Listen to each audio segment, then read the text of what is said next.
Hey everyone, and welcome to another What Sold on eBay video. I'm your host, Chris, the Thrift Shop Hustler. On behalf of the American Cancer Society, we're going to have some BOLO items that sold in our charity shop over the last few weeks.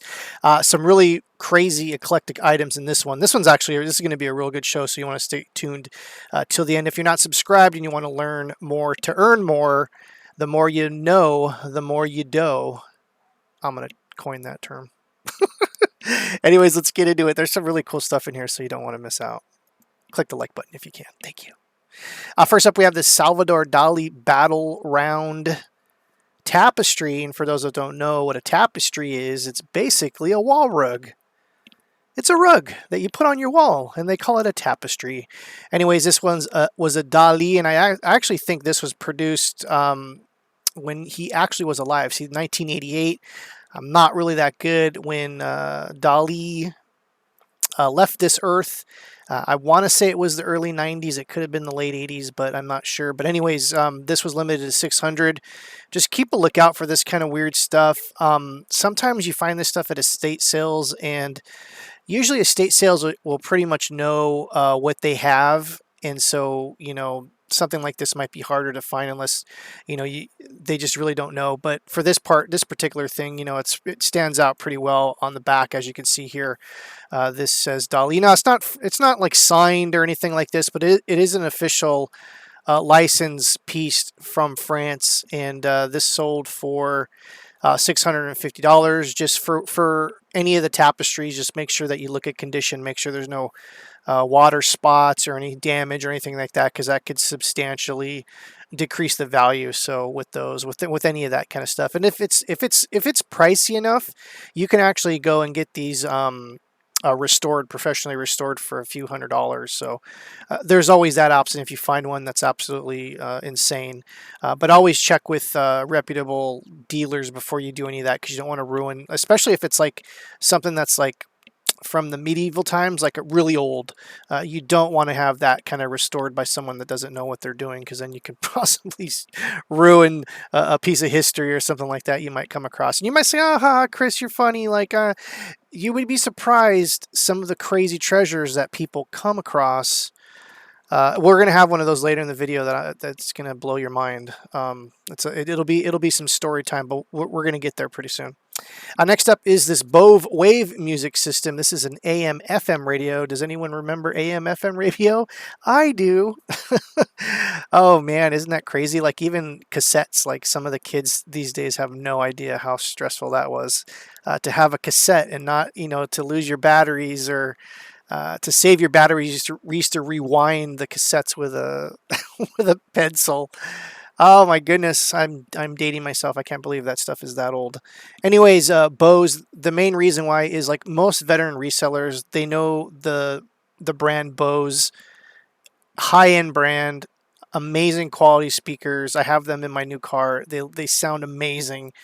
And so a lot of the beginners or novice might have never heard of this. And that's why these videos are important for those that are new, especially to those that are veteran, because I'm always pulling out all kinds of weird trinkets of knowledge that you might not know about. But for the newer customer, the newer reseller out there, definitely check out this particular brand.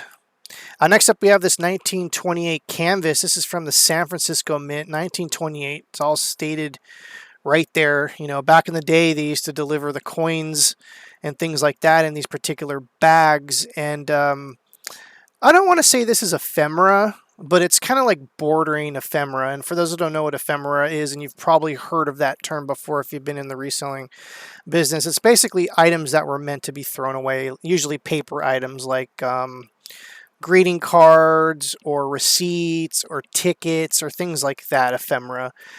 I would call this ephemera. I might argue with someone professional that might say it's not. It's more I want to say pneumatic?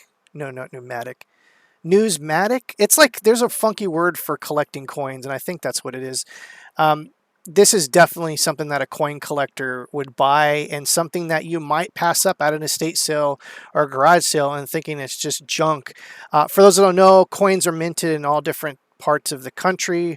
I think there is the San Francisco Mint, the Denver Mint, and the Philadelphia Mint. And I'm pretty sure there's older ones that are defunct, like the Carson City in Nevada, and some other ones like that. But the San Francisco Mint, the Denver Mint, and the Philadelphia Mint, I believe, are still in production today. If I'm wrong, leave a comment below. I know you guys that collect coins know a lot more about this than I do. But the San Francisco Mint has a long-standing history, and so this is pretty much something to look out for. Some people might think this is trash, but other people might think this is cash. $89, 2 bids, and this is going to be where we're going to go into story time right now. And before I worked at our location, I was a shopper there for 5 years, and I remember going into the shop, coming in because they said they had some action figures or video games or whatever, and I'd go in there and I'd just buy whatever they had. And I happened to see like a box of like paper stuff that they were just going to recycle, and I asked if I can have it because I saw one particular item that caught my eye, and this is going to sound crazy, but it was just one of those feelings. I didn't know what it was. I knew it was old, and I had to have it, and they were going to throw it away, so they just pretty much gave it to me. In that box was 150 of these NOS, New Old Stock Helms Bakery wrappers from Los Angeles, and I think these were probably produced in the 40s or the 50s. They were literally unused bread kind of packaging. Anyways, this is an example of what I had, and I remember like just thinking, oh, these are cool, I'll take them home. I had no idea they're worth this much. I ended up selling the first few for almost $100, but the rest of them ended up selling for relatively around $20 each. And there was literally 150 of them, and they were all almost like perfect. Like basically the day they were made, they were just put away and put in some thing that wasn't even in the sun or the temp. It was like they were in mint condition. Anyway, so stuff like this, you never know. I talk about ephemera every once in a while, especially stuff like this. That's just and what's really cool is I actually took a little bit of a dive into the Helms Bakery in Los Angeles here. I'm outside of Los Angeles, and so I found out a rich history of the Helms, bread trucks and things like that. And it was a really cool piece of history. But anyways, what I'm saying is, some of these things that you might think are trash, and the majority of 99% of people out there in the world think this stuff is trash, this stuff was cash. Anyways, next up we have this antique German. This is a Santa Claus clay face.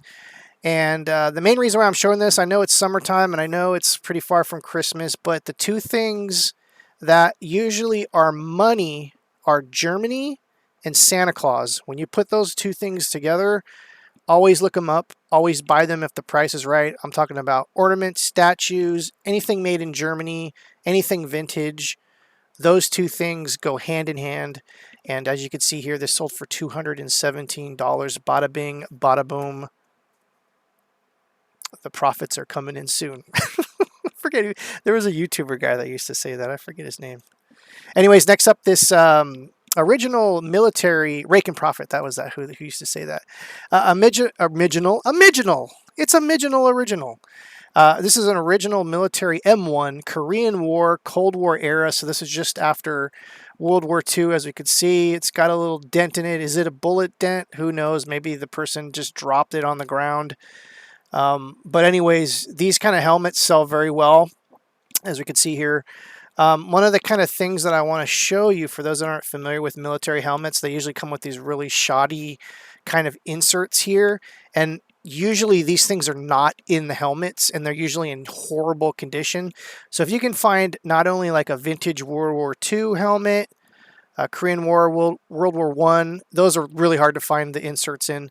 But World War II, with the inserts that are like halfway decent, like this one, they can go for some big bucks. I've sold some in the past for like over $300, the World War II ones. Especially, you want to look for the ones that have actually art, hand painted or hand done on the side that says something. Maybe their battalion, or maybe their troop, or something of their force, or sometimes there's like skulls. Someone paint a skull or something. Those are the helmets that are really, really valuable, or the ones that actually have period art on them, almost like the old bomber art that used to be on the side of the bombers, but the helmets, even if it has a name on the back of the helmet, sometimes those go for a premium. Anyways, and some World War II stuff you can't sell on eBay. The group that rhymes with Yahtzee, you don't want to sell that kind of stuff. That's a big no-no.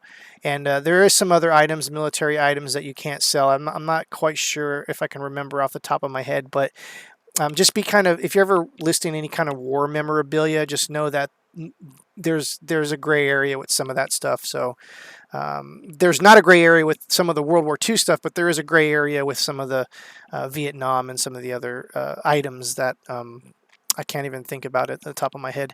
But definitely those things.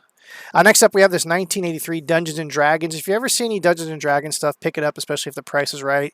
Especially if they're a couple dollars. Don't even look them up. Just buy them. And some of these books go for a crazy amount of money. This one happened to just have some dice, and sometimes the dice are just worth some money. The little figurines sometimes are worth money. This one actually to be like this actually is a little set, but also look out for just the dungeon books and things like that. Some of the original ones go for hundreds of dollars, and they can be in like horrible condition and used.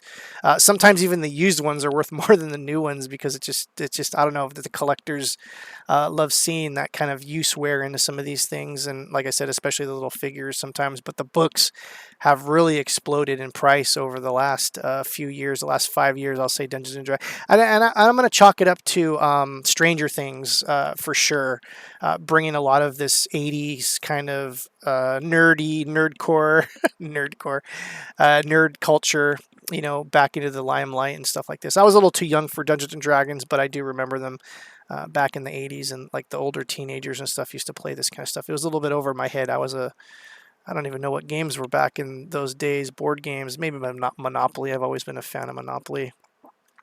Anyways, next up is this Tiffany and Company German rock crystal, made in Germany. Here's that German word again. If you find anything that's made in Germany, definitely double check it. If you see something that's made in China, just throw it in the trash. Anything made in Germany, you want to definitely take a double look on. One of the things I wanted to mention, okay, so Tiffany and Company has a definitely historic past. Historic company, has been around for over 100 years. And one of the things is the Tiffany like jewelry is definitely something that's a bolo item. The glass, not so much. I know this sold for $70, and I would say this thing probably retailed for like $150. The glass is probably like the lowest thing on the Tiffany and Company scale. So don't get too excited when you see Tiffany and Company glass. If the price is right and there's no chips or cracks, pick it up all day long. The sell-through rate's pretty decent on these things. And they do have a pretty good amount of different glassware that they do, so definitely look that up. Next up, we have this vintage Ralph Lauren. This is an Indian head sweater. You don't see too much of this kind of iconography. Iconography, is that the word? Iconography. How about that word? You don't see that too much. The Native American stuff has kind of been suppressed in our society, which is unfortunate, because say what you will about the politics of changing logos on teams, and I get where they're coming from, but I also feel like you're also kind of representing the history, the rich history, as bad as it was, of the American Indian, and we're kind of slowly forgetting about them by doing stuff like this. Is not putting them, representing them on particular logos and things like that. But I mean, that's a very hot subject, and I don't mean to get political with this kind of stuff. But this sold for $625. It's insane. Let's take a quick look at these. Even, it's got some discoloration and stuff, and just keep an eye out for old Ralph Lauren. Let me show you I thought they had a picture of the tag, the actual tag in this one. I guess not. Anyways, this was a really cool sale. And once again, I'm Chris, the Thrift Shop Hustler. If you made it through the whole video, definitely let me know in the comments below. I'll give you a special financial blessing for the week. And like I said, I appreciate everyone tuning in. Click the like button. Just say hi below, please. Do the algorithm a favor, and I appreciate everyone. And I hope you appreciate all this information that I'm giving it to you for free. For free. Anyways, I'm Chris, the Thrift Shop Hustler. We'll see you next time. Take care.